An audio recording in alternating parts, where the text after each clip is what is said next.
If you've been sitting there thinking, I don't know if I'm ready for the meds journey yet, or your kiddo just can't tolerate them, listen up. Neuro Needs was created by a medical geneticist, board certified pediatrician, and ADHD dad who hit the same wall when his own kiddo couldn't handle stimulants. He built a science backed line of nutritional support to help fill the gaps where meds just can't. So if treatment feels scary or you're not sure where to start, Neuro Needs might just be the middle ground your family's been looking for. Learn more at neuroneeds.com.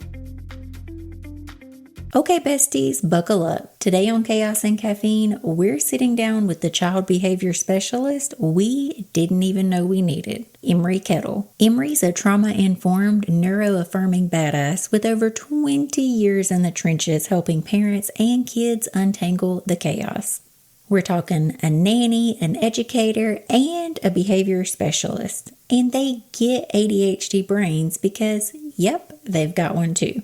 What I love about Emry, they don't do cookie cutter parenting advice. Their whole thing is connection over control, tools you can actually use, and ditching the guilt that's been living rent-free in our heads since, I don't know, pre-K. So grab your caffeine of choice and let's dive into the real talk, no shame, no judgment, just honest parenting that actually works. Let's welcome Emry to the mic.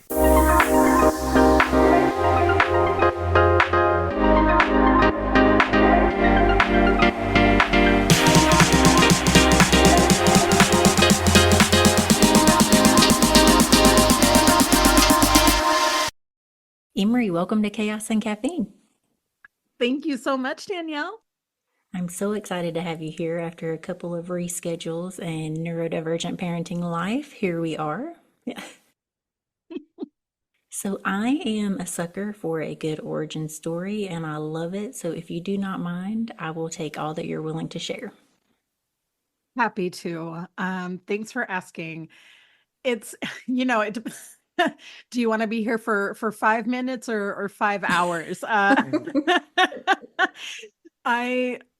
give you the gist of it. I'll give you what I give the folks that I work with. One of the things I like to say is, I'm child free and I'm a parent coach, and most of the time people get it, but every so often people don't. And I get to then say, I'm passionate about this work down to the very core of my being because of my own childhood.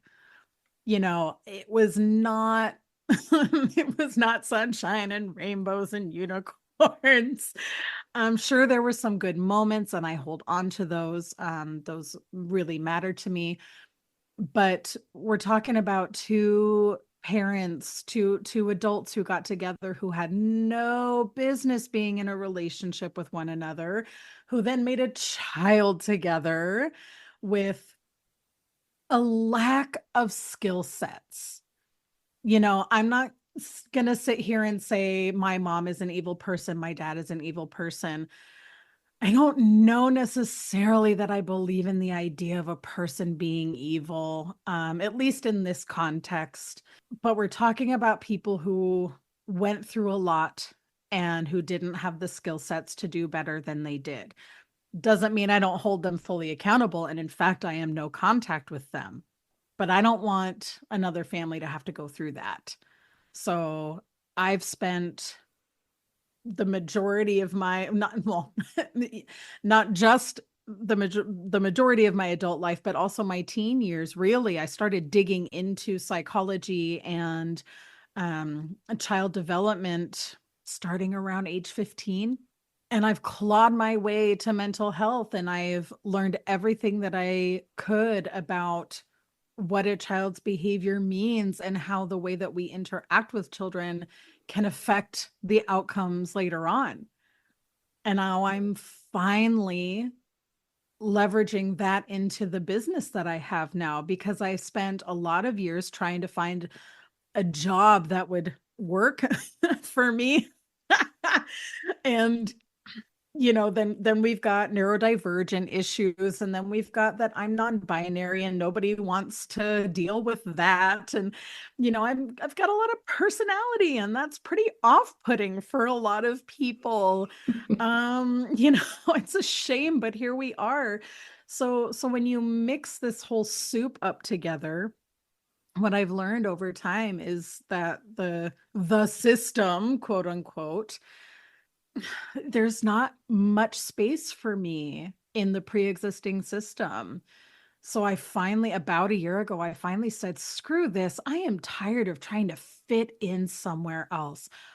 I'm ready to plant my flag in my own space. And that's exactly what I've done. And suddenly I started being able to connect with the kinds of parents I want to connect with, people who want to be authentic, people who want to parent better than they were parented, people who are going, I don't know if I'm doing this right or wrong or whatever, but I love my kids. And I want to make informed decisions. I want to have a bit more knowledge. I want to feel a little bit more confident.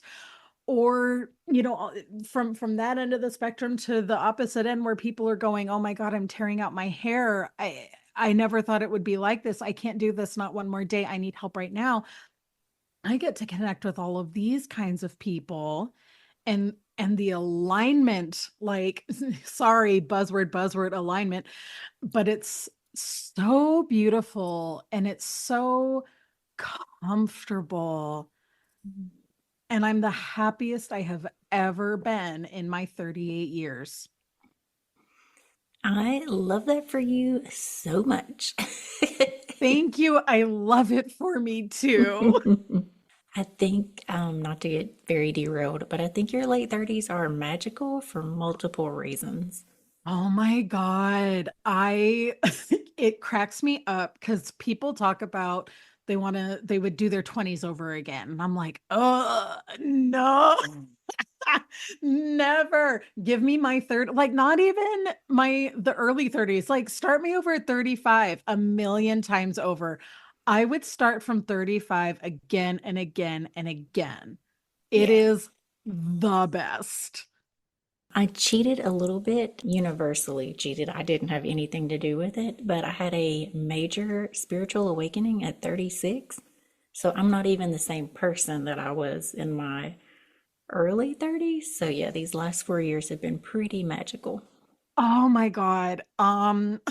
Okay, so you and I don't know each other, right? So like the only info you have of me is what I have given you thus far, whatever you've seen on my Insta or my website. So I'm gonna blow your mind here. You ready? Please. I was raised evangelical Christian. I did not know that dinosaurs were real until I was 30. No way. The brainwashing is so, guys, Mm, brainwashing is so real and it is so effective. yeah.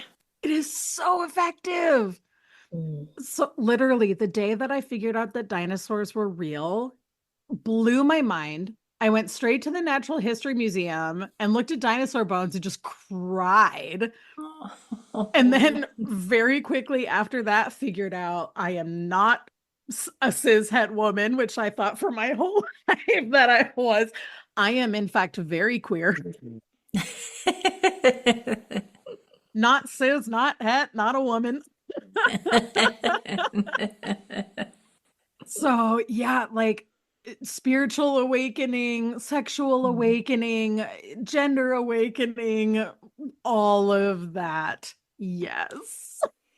And I remember in my late teens, the women in my life who had already hit their late 30s, mid 30s to late 30s, Mhm. they would tell me, and I guess it was so empowering looking back on it. They were like, "You think life is so good right now? Just wait." And I had no idea what they were talking about. And then Yes, I got that's here and true. I'm clear on who I am, what I want, what I don't want, and it's just Mhm. very magical.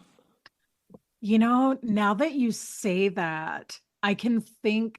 like I can think back to when I was in my, earlier 20s, and the specifically the women who were approaching 40 or past 40, they kind of like they find their way to the 20 somethings, and they have this really good way of taking you under their wing in a very gentle way, not necessarily in a mentor way. Like there's not an accountability there necessarily. It's just like, I care about you and I'm just dropping by to let you know things are going to change and it's probably going to be pretty good for you. I Yeah. can think back to those moments and it's so true. And now I can see myself doing that. Yes. It has come full circle. Full circle. Because every year when I just turned 40 this year, and I know people, Congratulations. thank you. And I know that younger people are like, oh my God, how are you not freaking out? And you do the obligatory birthday post on Facebook, and I'm like, every time I tell people, just wait. Like, you think that getting older is going to suck so bad, but each decade it gets better and better and better. Mhm. I remember being in my 20s and again, I was look, there's a lot of things I did back then that I wouldn't stand by anymore. Career-wise, personally, in relationship, a lot of stuff. Yeah. But I always took my work very, very seriously. And well, I took a lot of things very seriously. I took my personal growth back then, quote unquote, limited as it was with the tools that I had at the time. I took it all very seriously, but nobody took me seriously. And I felt that. And before I had the language to describe it, I felt that misogyny. I felt that sexism and I felt that ageism. And it was so upsetting to me. And I remember just thinking, when are people going to actually listen to me and take me seriously? Like, I'm not just some whatever airhead. And we shouldn't even take airheads seriously because they're people too. Like, Yeah. I was so upset. And then just very all at once, kind of quickly and slowly, it just started happening where I would say something and people would listen to me. And actually, like in real time, I'm having this realization my imposter syndrome went away because people stopped treating me like an imposter. Mm, The real yeah. imposter syndrome is misogyny and ageism, Yeah. maybe. Yeah. Not to go down this rabbit hole, but I just seen a statistic lately that said if a man has like half of the qualifications for a job, he will apply. If a woman has all but one, she will refrain from applying because she doesn't feel qualified. That's Danielle, some wild statistics. may we all aspire to have the confidence of a mediocre white man. Yes. If I have offended you, I am not sorry. My work is values led, and I'm not here to be hating on men. That's not the point of what I'm saying. But what does come up a lot in my work is moms feeling like the husbands have no idea how to share the mental load. And, number one, I never wanted to have a mommy space. I never got into parent coaching for the moms. I love mommy spaces. I'm glad they exist. I'm glad there's people out there who are championing motherhood and who are doing that work. That's not me. I am here for parents and children, whatever constellation their family has. So that's point number one. Point number two is there are so few father-centered spaces. Where are fathers getting support? And this really bothers me. And I understand that it's the patriarchy's own doing. It's great at shooting itself in the foot, 100%. But if nobody's out there creating the space, how are they ever going to get better? So I I actually did a fathers only roundtable. I did like a little trial. Parts of it went really well, and parts of it absolutely tanked. The thing that tanked was that people didn't show up. These dads who were like, yeah, I love this, I'm in. Across the board, with one exception, there was one who showed up every time. The rest of them were inconsistent, didn't know how to answer the questions, which again, because they don't have practice talking about their feelings, talking about what relationships mean to them, talking about how do they show up in relationships, how does it feel to be showing up in relationships in those ways, and they don't have that practice. So by the time I was putting the questions out there, these men were monologuing. And on one hand, it was beautiful because they were finally like letting it out. But on the other hand, I'm like, oh my God, can you find your truth and we can move on? Yeah. Please. Mm.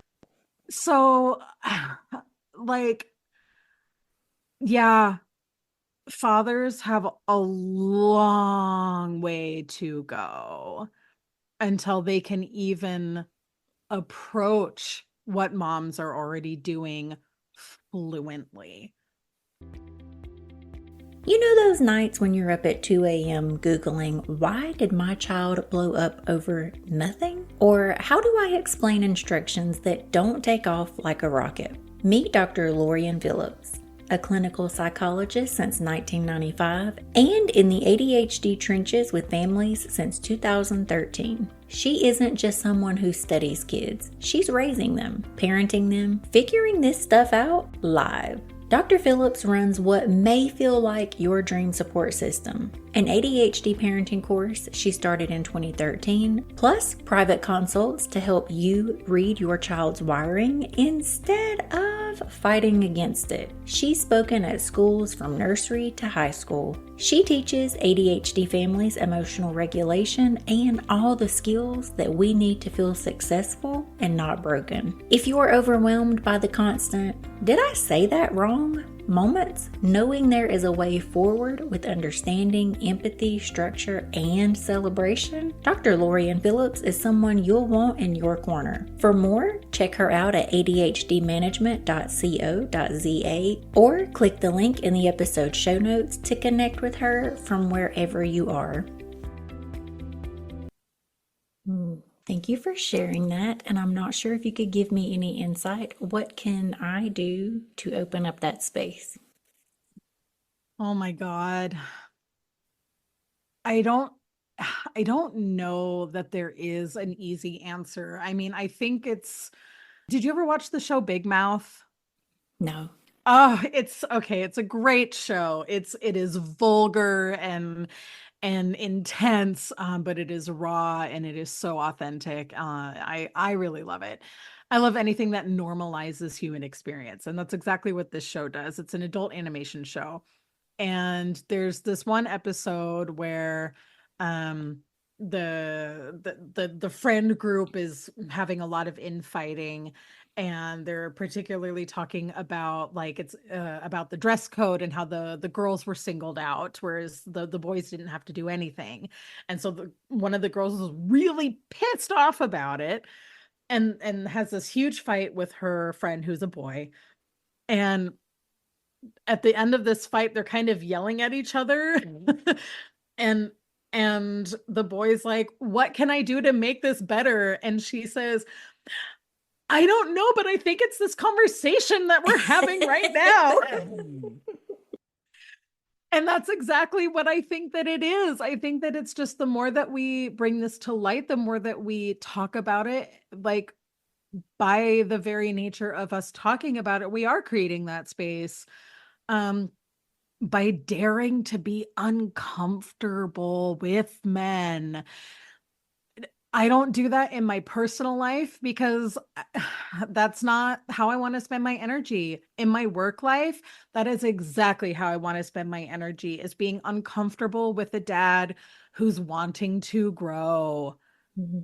That's awesome. I am so here for that. But I also have chosen in my personal life to not to not have a child with a man and do that personally. Yeah. Professionally, sure. Personally, no thanks. Yeah.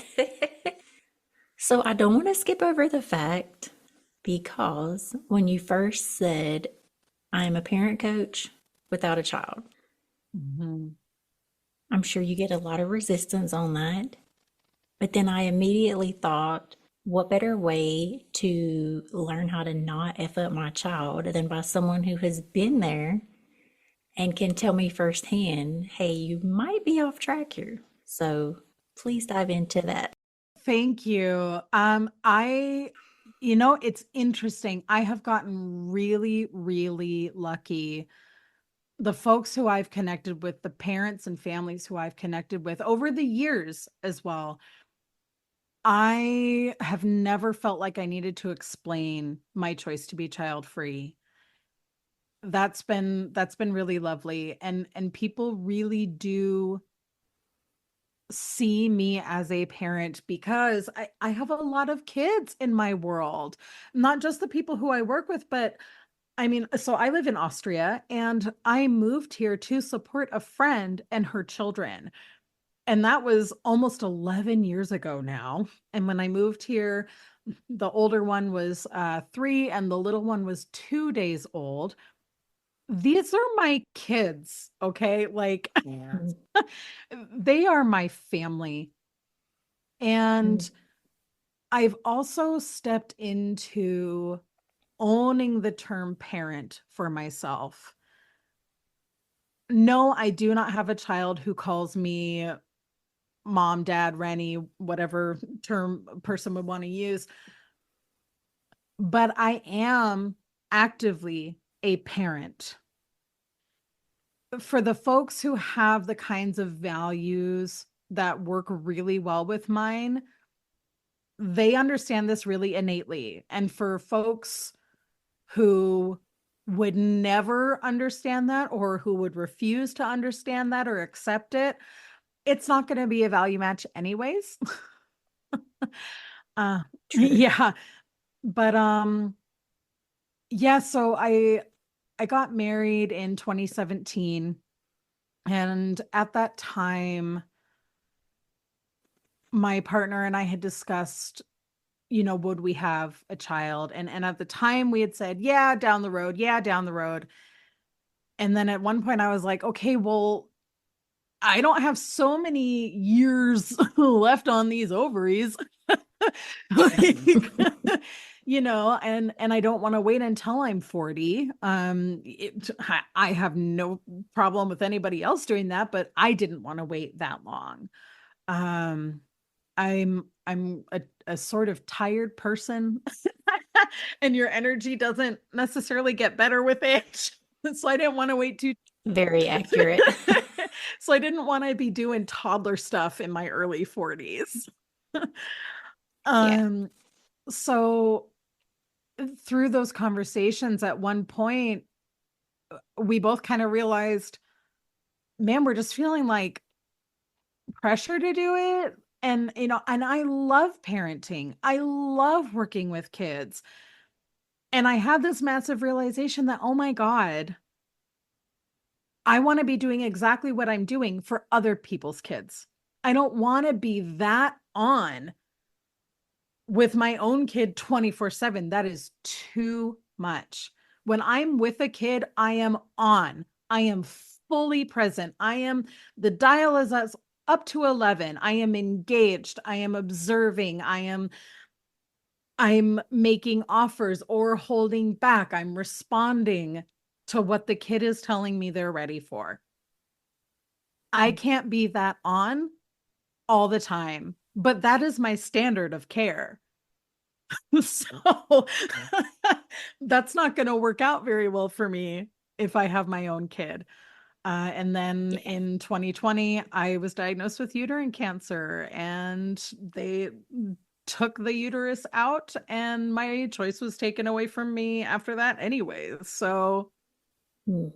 that's I'm that. sorry to hear about that. Thank you. But that may be divine intervention because you had the major realization or awareness that doing this 100% of the time is not for me. Yeah, it was there's a lot of ways that you could label that. It was a really wild time. It was tricky too because when it was a choice, it felt one way, and then having the choice taken from me felt another way. So there was a lot of emotions mixed up in that. But in the end, let me tell you, I do not miss having a uterus. 10 out of 10, I do recommend. You are not the Um, only person who has told me that. I even met a woman last year who told me that she had a forced hysterectomy, literally almost died on the table, and her next sentence was, I would do it again. So I was like, oh, so I really am living in hell over here. Whoa. Oh, no. Because if she would choose another round of almost death, then yeah, Whoa. yeah, Yeah, that's mm, wild. yeah. I mean, there are folks who have decent experiences with their uterus, and I love that for them, but that's not the experience I had.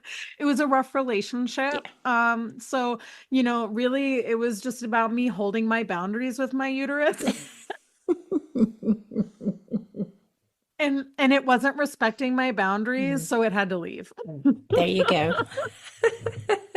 So, only having known you for a very short time, I can imagine parent coaching with you being very enjoyable. But do you have a framework that you walk parents through, or is it really just like, hey, what do you want to work on? And I come to you and I say, I'm messing this part up. So well, it's funny you asked that because literally just today I've started thinking about, do I want to have some kind of a signature, offer? Because I know a lot of coaches are doing that, and I think that helps folks get an understanding of what the person has to offer. So far, I haven't done that. What I do a lot of the time, let me say it this way. The majority of the issues that parents come to me with can be broken down into much smaller parts. And when we search underneath those tricky parts, we find the underlying value.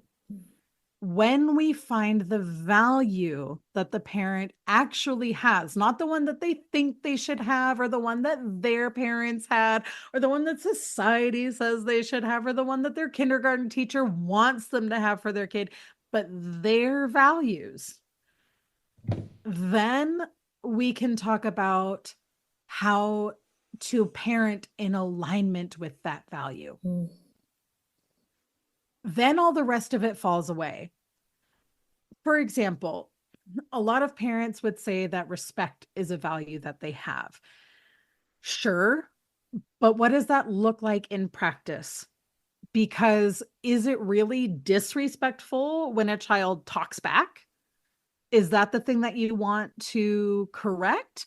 Or is it more important to you that you learn how to communicate with your child through those tough moments and model what respect actually looks like, so that as they become older and are making more intentional choices about their behavior, they can do that with the kind of respect that you have modeled and taught over time. mhm.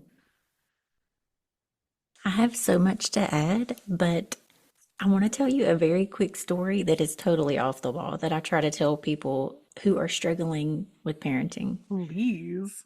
When my son was a toddler, and before I had started any self work, when he was openly defiant, I would become very triggered, Mm-hmm. believing that it was the disrespect, and I'm doing air quotes. Yes. Yes. But through therapy and a question of why am I so triggered in this moment, I found out that I was so enraged by him not listening because if 3-year-old me had acted that way, I would have gotten beaten. And I thought, oh my God, I remember like Yes. writing the journal entry. I was like, oh my gosh, I'm not mad at, him Yes. advocating for himself. That's triggering something in me. Yes. Now, I know the listeners do not have time to go to therapy for 6 years, but I want to share that because it's not always what you think it is.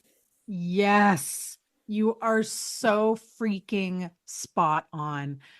When I when I tell you parenting is not easy, I don't mean it in that really cheap ha way.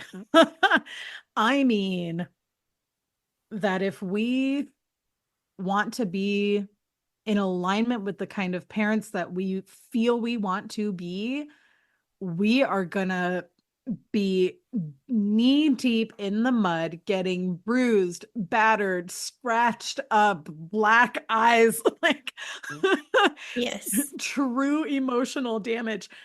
But the amount of healing that comes from going through that process, my God.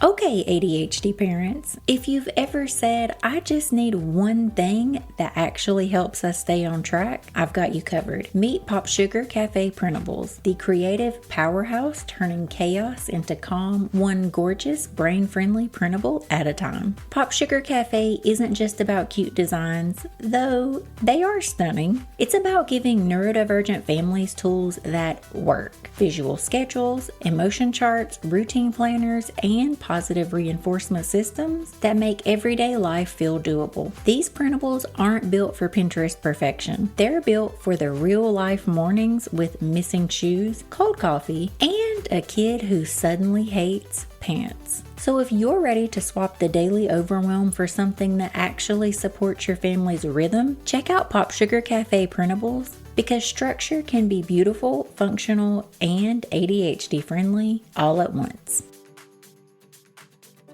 I've worked with and continue to work with a lot of kids who are neurodivergent. And I am myself neurodivergent. ADHD was diagnosed when I was like 12 years old. And the way that I was treated through that process was not great, my friend. Not Mm. great. It was all about keeping control over me. It was all about making me be quiet, making me be small, making me fit into the box that made everybody around me comfortable. And I remember very specifically working with this little guy who he was like, what, 6 at the time, 5, 6, the most classic of the ADHD, like absolute textbooks were written about this child. And he was having a tough moment and just fully dysregulated. And we were on the sidewalk in the street.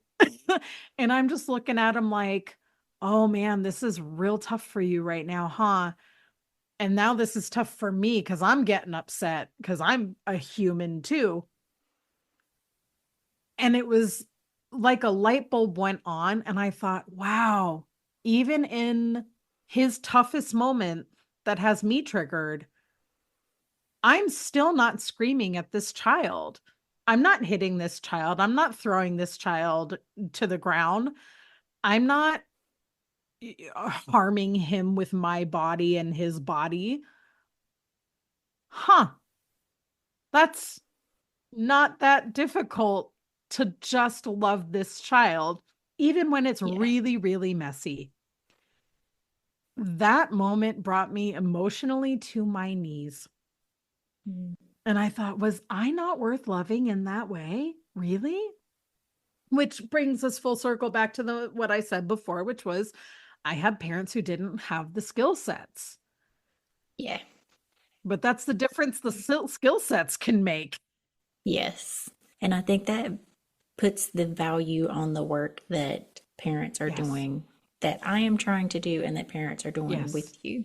I also have found a level of grace with my parents Mm, by realizing they are also both on the spectrum as well. So, no, it doesn't change how 8 year yeah. old me Yeah. felt, but as an adult, I can say, you know what? They were probably doing the best with what they had, and we can reparent ourselves right Mhm. now. And yeah, I have found that to be very surprising in the last couple of years. Yeah, I love this idea of grace, and I love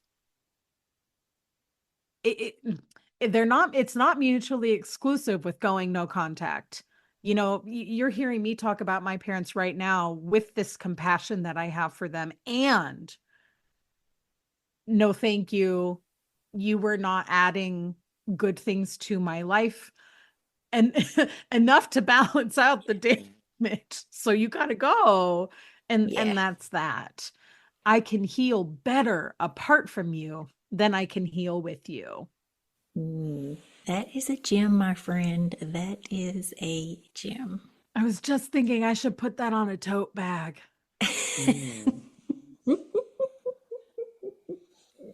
Check the Redbubble store for more. Get a mug, get a sticker, get a sweatshirt, Yes, all the things. get a fridge magnet. So, the other thing I need to circle back to on the disrespect part is Yes. I have a wonderful 10-year-old son. He is amazing in all the ways. However, also, right now, he is hitting his tween era. He's very quick to tell me he is not a child anymore. We are tweening it. And I've just recently learned that children and all individuals with ADHD have a strong sense of injustice. So And we much, should, yes, so much, like visceral. Yes. yes. And I should know that for myself for all the protests and causes I've been a part of. But now we are working on advocating for ourselves. And I love that for him because I did not have that safe space to feel like I could say, hey, wait a minute. Uh-huh. However, my little guy's delivery is not kosher. Um, and I'm really thankful that I've done the work, to not take it personally. Right. However, this may be a good chance for me to ask you, how can I teach him respect in a way to where he still knows that I love him standing up for himself? I hope he never loses that. Mm-hmm. Maybe just work on our delivery a little bit. So first of all, I love this for your child. I love this for you. I love it. I love a good power moment for a child. It's revolutionary. Yeah, Truly, really. It is anti-childism in action. Children have been so small for so yeah, long, and now they get to be on this empowerment journey, path, whatever, societally, personally. It's happening. We're no longer treating kids like crap. So I don't ever want to hear, people are like, oh, children used to have respect. No, Linda, we used to abuse them. We're not doing that anymore. yeah. So love And I that. think it's very crazy that the generation who beat us into conformity now say we're people pleasers. I'm like, yeah, you did that. You did God, that. literally Kermit sipping the tea.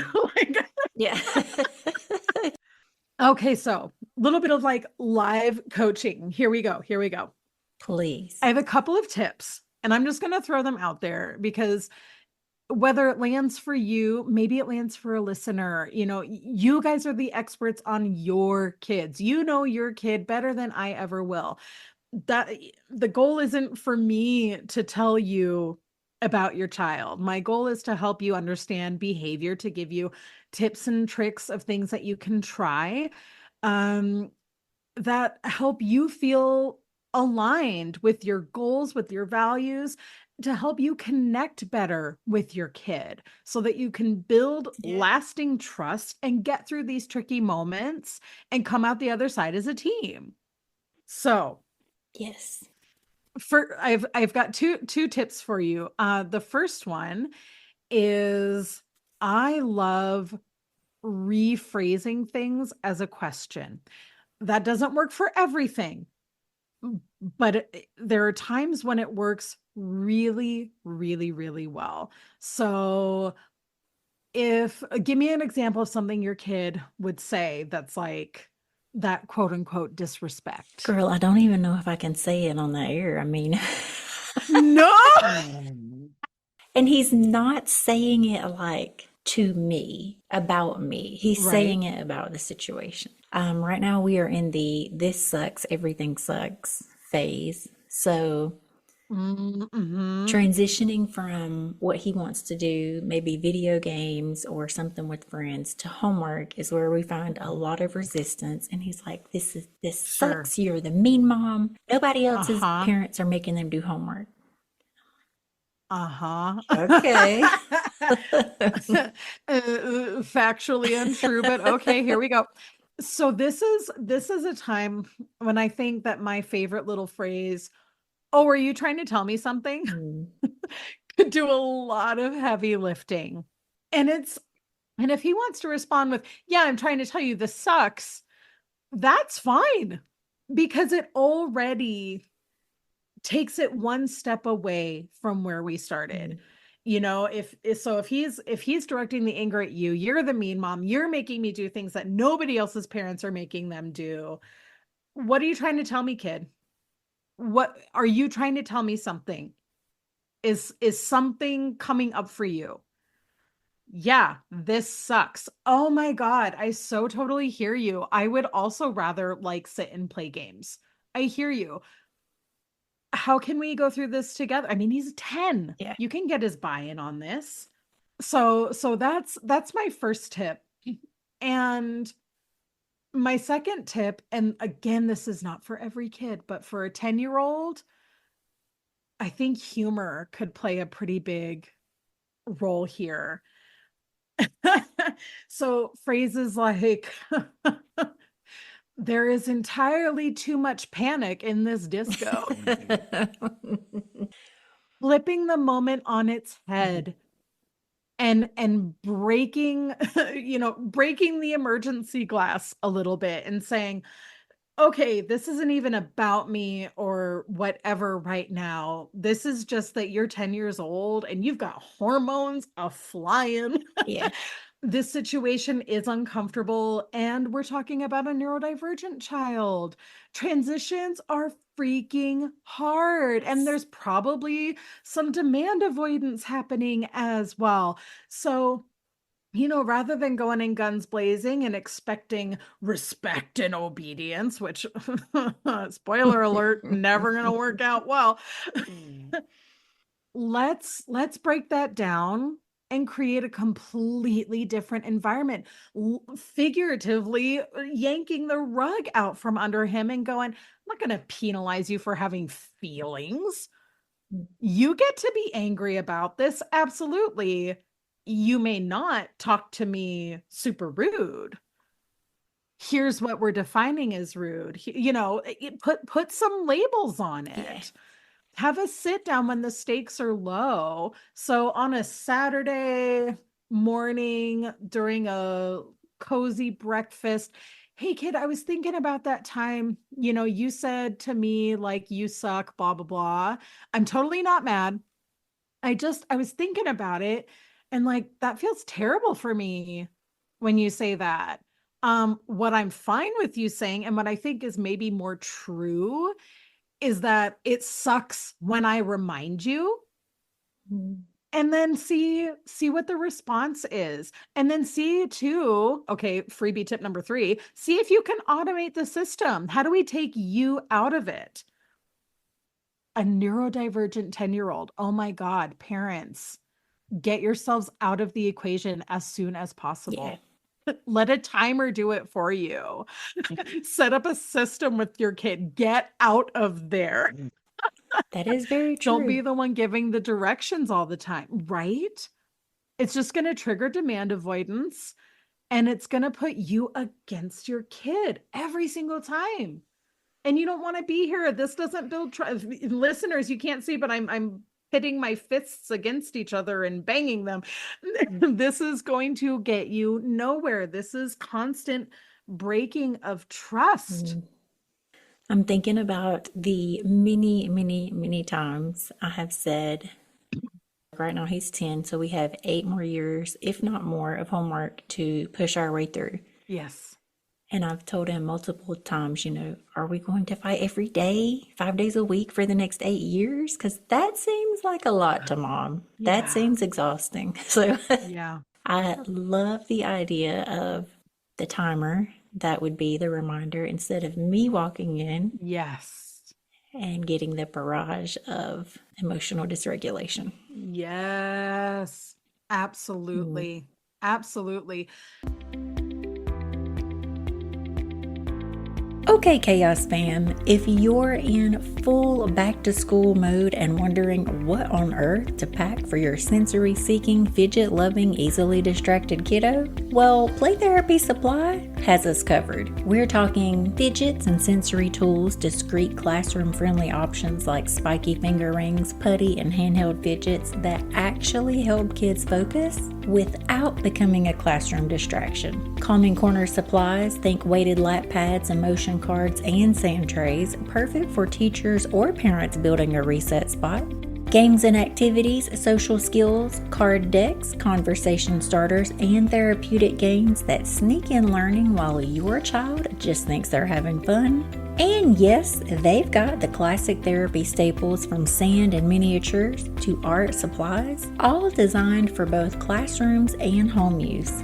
Basically, it's your one-stop shop for tools that help kids self-regulate, connect, and thrive during the chaotic back-to-school season. So, head on over to playtherapysupply.com and check out their back-to-school essentials, and a huge thanks to Play Therapy Supply for making this school year a little less overwhelming for all of us.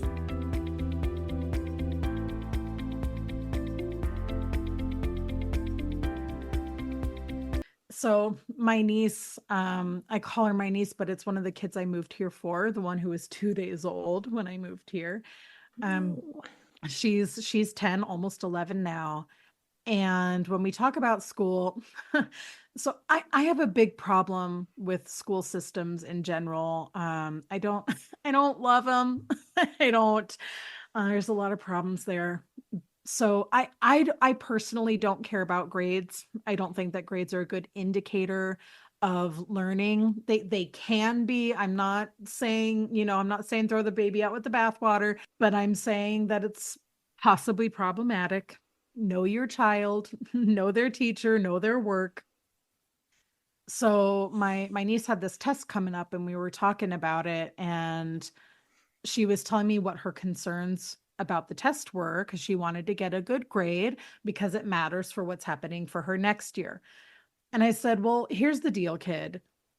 Here's what they're looking for. Here's what they're trying to test you on. And I broke that down and I said, so if you want to get a better grade, play the system. Do it this way so that you can get the grade that you want. But in the real world, either you're not going to need to worry about that, or like one of the things was spelling. And I'm like, babe, you do not need to get every word. Who cares? We have phones that, like, at no time are you going to be handwriting something in your future, Yeah. and you don't need to. And I don't want to hear it from the people who are like, we're not teaching cursive anymore. Get over it, Bob. We're past that now. The future is Yeah. happening, and I'm sorry it's coming at you faster than you thought it was gonna. I would so much rather that the kids I work with know how to regulate their emotions and treat people Yes. well than spell every word correctly. That's not the goal of life. Agree. So, So so we much. talked, thank you. So we talked about this, and I said, I don't care if you know how to spell all the words right. I care, do you know how to communicate what you want to say? Can you get your point across? Can you think about what you're trying to say and make it make sense to the other person? That matters more to me. And then you tell me what matters to you. And it's Mhm. usually a little bit of both. Like, she wants to learn how to spell the words right. And I think that's great. That's language learning. Language learning does matter societally and interpersonally for sure. But it's not the end all be all. Someday when she has a job, she's going to need to know how to communicate concepts, and she can type that up in an email, and the Google mails will check the writing and the grammar. It's going to be fine. Yeah.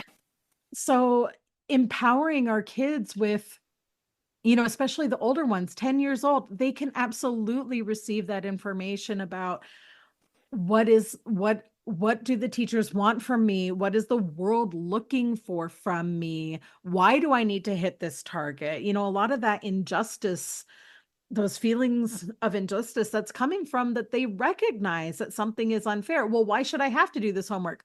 Oh my God, kid, you're so freaking right. And here's why they're giving you that homework. Here's what the system is. And I agree Mhm. with you that it sucks. And we're participating in a society, so we are going to do this thing. I will support you in the ways that make sense to support you. I'm not going to do your homework for you. I will help you figure this out in a way that makes sense for you to do. I can help you do this a little bit more quickly. I can help you figure out a timer system with breaks and rewards and everything else. But this is what we're doing. And sorry to tell you, everybody actually is doing that. And if they're not, then they're getting bad grades and having a harder time.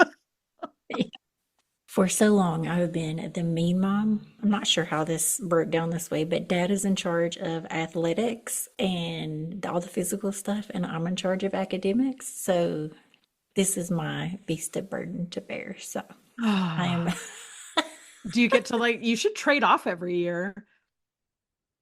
well, it's kind of on point because I am a nerd. So it's just the issue is my kid is not a nerd, so he doesn't understand reading or writing. He doesn't understand that. He's like, Mom, this is your thing. And I'm like, yeah, cool. But also for the next 8 years, kind of your thing too. It's our thing, sweetie. Yeah. And if our thing is math problems and gummy bears, then that's our thing. Yeah. I do think there's probably some ways I could make it more fun, but I love the idea of the timer. And I also love the not in the heat of the moment, reflecting on how I felt in that Yes. moment in a way that we could possibly say it better next time. Yes. I love telling parents, don't pick this battle. Don't do it. It doesn't need to happen right now. Because you're not just fighting your kid, you're fighting emotional dysregulation. Mm. It's not going to end well. When I'm emotionally dysregulated, don't fight with me. And I'm a grown adult with arguably more coping strategies than the average person. Yeah. I'm not superhuman. I am a very neat human, but I am not superhuman. Mm. This when the stakes are low, you can get so much more done. And I have never not been surprised by a kid who was in a space of regulation, and then I brought something up to them. Their reflection is unreal.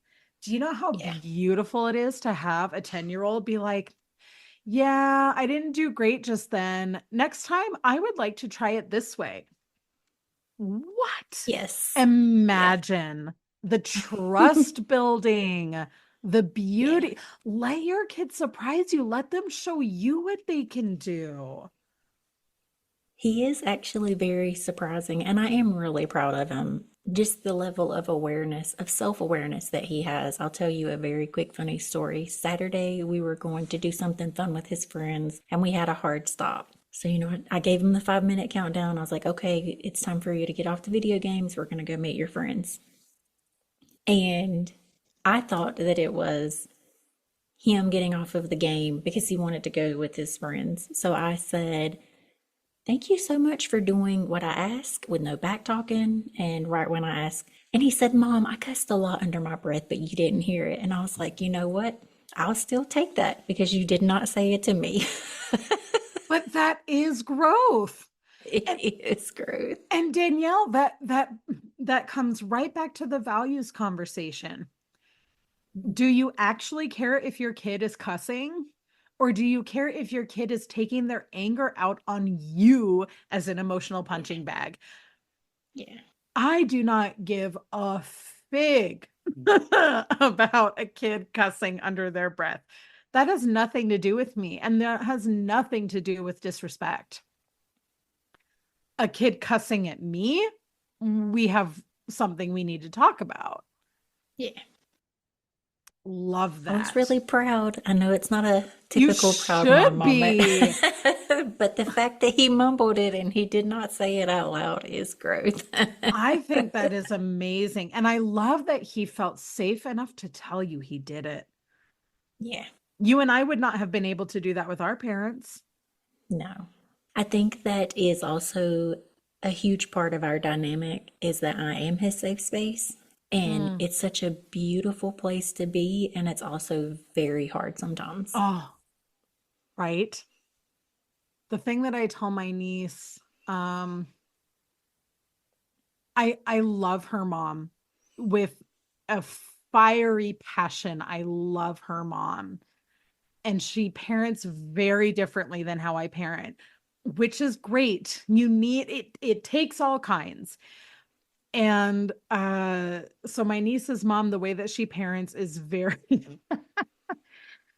like she's got no filter and I love it. It's very fun to watch in action. And for her it's really important that she kind of push her kids and I will say appropriately challenge, not so much push, but appropriately challenge them to speak up for themselves and do some really hard things that I personally approached in a different way. But what she's doing matters to them a lot too. And for her, she wants her kids to feel comfortable to fight back. Mm. So for her, it is not at all disrespectful when the kid is like, hey, no, you listen to me. She's like, good, finally, a little fire. Yes. Mhm. So they have their own relationship that works for them. And what I tell my niece is, if there's a tricky moment or some dysregulation happening, the way that she and I talk with each other is very, very, very different. We, I'm I'm the one who I'm like, okay, what's your strategy? How are we getting through this? Like,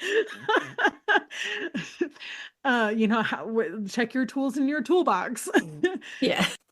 And so sometimes my niece will come at me like she's talking to her mom. And I'll Mm. say, hey, that's not us. It's not a wrong thing what you're doing, but that's not us. That's not our relationship. We don't talk to each other that way. You do that with your mom. You and I have a different arrangement. Yeah. And there's nothing wrong with the other one, but you and I have something different going on. And so I'll remind her of that in the heat of the moment, and she'll literally just stop and she's like, "Oh, yep, okay, yeah, you're right. That's not how we do it with Emry." Gotta go. I can try to remember that also. It's so meaningful though, because it doesn't tear down what the other parent or the other grown up in the room is doing. There's no reason to tear that down. There's no reason to say that it's wrong, but it's just not what you're building with that child. And each parent is going to have a different kind of relationship, especially as they're aging, right? Especially when they're Yeah. hitting that tween and teen age. They're going to get something different from each important adult in their world. Agreed.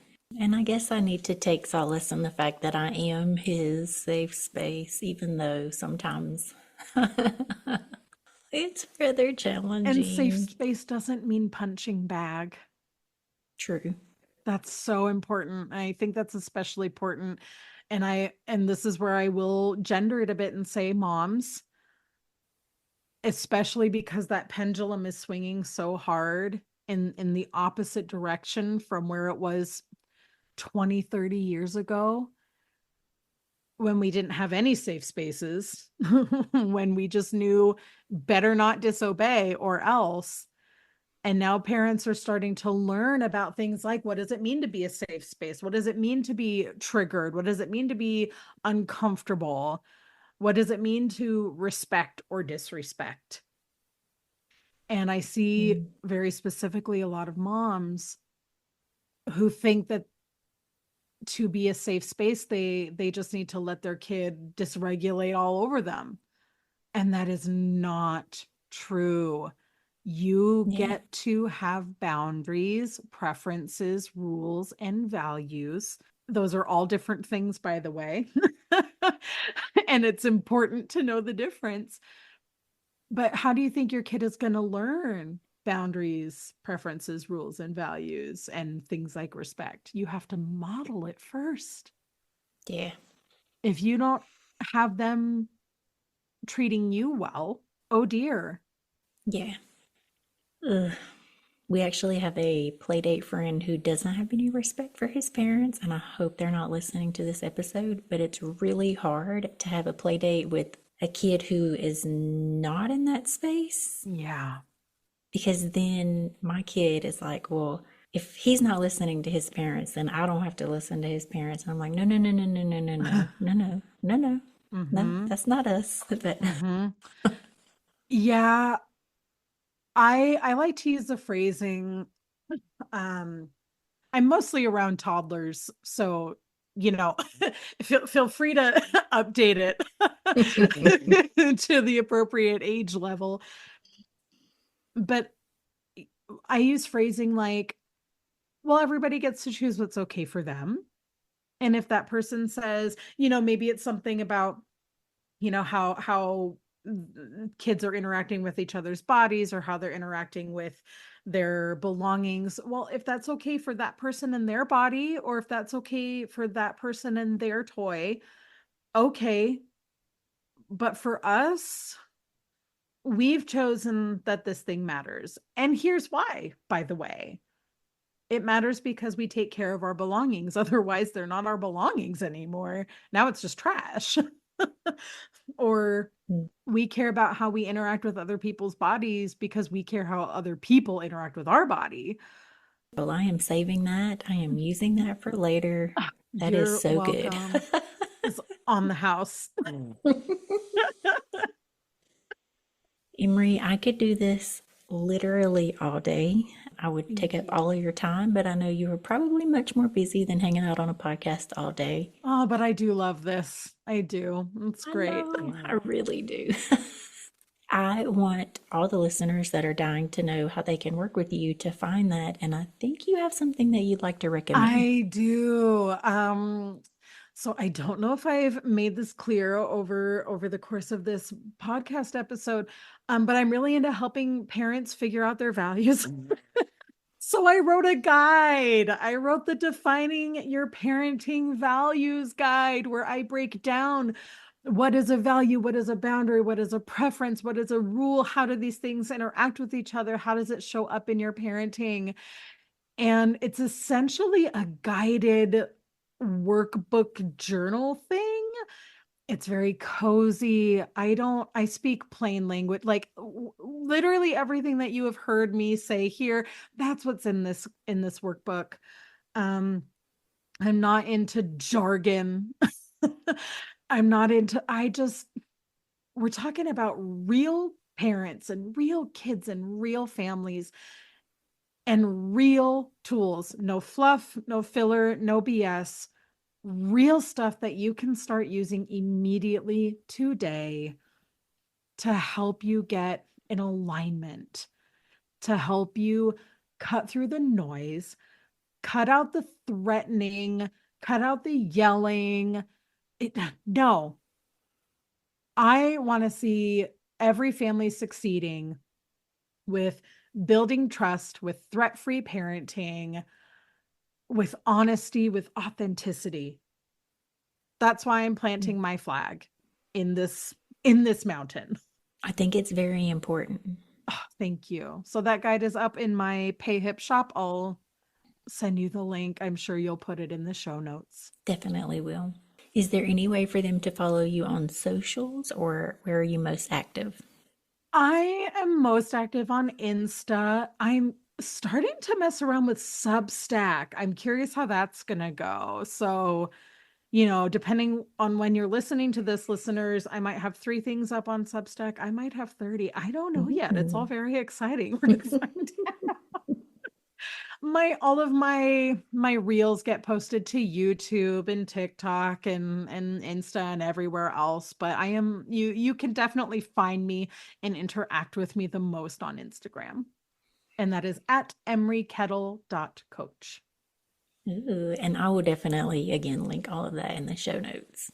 I hate to end so basic on such a beautiful episode, but I feel like every time I ask this, it is what I needed to hear in this specific moment. So, for any struggling parents out there, do you have any overall recommended advice? I don't know if this is the ADHD talking or if this is just what I really feel in my heart of hearts. But the Friends theme song just popped up in my head. So no one told you life was gonna be this way. Parenting is not going to look like this or that for this person or that person. It is what it is. You got your kid and now we're here. Comparing what should be or what should have been or what you should have done, please throw it away. Just go with what's happening now. Get honest with yourself about your goals, about what matters to you, about what you think about. What kind of relationship do you want to have with your kid when they're 30? And get aligned. That is good, because right now, and again, that was exactly for me, but it is hard to look down the road. So I will remember that this evening when I would like to suffocate him. No, I'm just kidding. This part has been edited out. I laughed with his dad the other day. His dad was out of town on a business trip, and he said, "What are you doing?" I was like, "I'm about to drown him in the bathtub." And he was like, "Please don't." I didn't, in case the listeners were. It's just one of those trying weeks. Literally. And, I know we've kind of said our goodbyes and we're starting to wrap up, but I do want to add, because I think that sometimes people are intimidated by parent coaches because they're like, oh, you know so much and you're so perfect, blah, blah, blah. Friends, I too have had the dark thoughts. The difference is I don't do them. I have the tools. I have so many tools in my toolbox. I don't do it. I don't do the bad thing. But I am human, and kids can, they can hit that alarm bell button inside of you that takes you from 0 to 60, I don't know, 60,000 in a split second. Yeah. And then the dark thought washes over you and you go, oh, okay, maybe I shouldn't be judging some people sometimes. The difference is that we choose not to do it and we choose to use a coping strategy. So if you're having the dark thought, please do not condemn yourself. Just hit me up on Instagram. Yeah. It's good. We'll talk about it. It's fine. We will get you through. Yes, we will. Sorry to end you on such a dark bathtub moment. bringing the chaos to Chaos and Caffeine today. Maybe I had more chaos than caffeine that day. Oh, that's fantastic. Oh, God, what a good laugh. Emry, this has been so fun. I would selfishly take up all of your time, but I want to let you go do very important things. And this has been amazing. Thank you so much. Thank you so much. Thank you so much. We'll have to do tradesies and get you on my podcast. Ooh, I would be honored. Phew.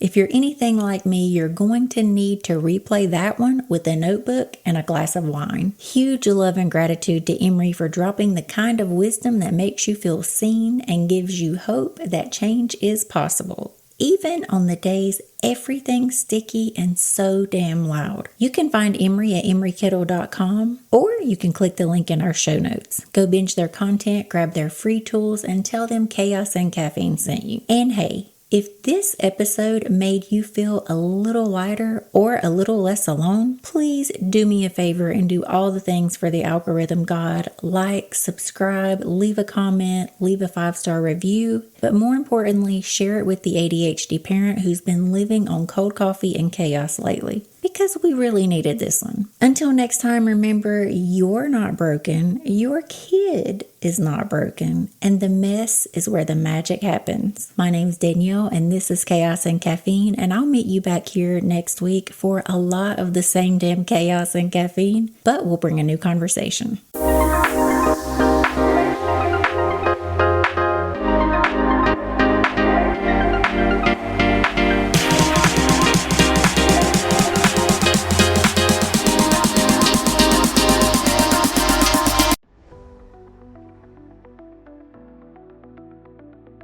When you're parenting a child with ADHD or executive function challenges, there is no simple manual. It's hard to know, am I supporting or enabling? How do I set boundaries that build independence and accountability? How do I create consequences that teach and not just punish? World-renowned ADHD specialist Cindy Goldrich is a mental health counselor and founder of PTS Coaching. Cindy and her team of expert coaches teach strategies grounded in brain science and delivered with deep compassion. They help parents move from frustration and confusion to clarity and connection. Because ADHD isn't just about attention. It impacts motivation, emotional regulation, problem solving, and it affects the whole dang family. If you're ready to stop walking on eggshells and start building calm, connected relationships, reach out to ptscoaching.com or check them out in the show notes. If you've got a complex kid and want support that actually helps, this is a great place to start.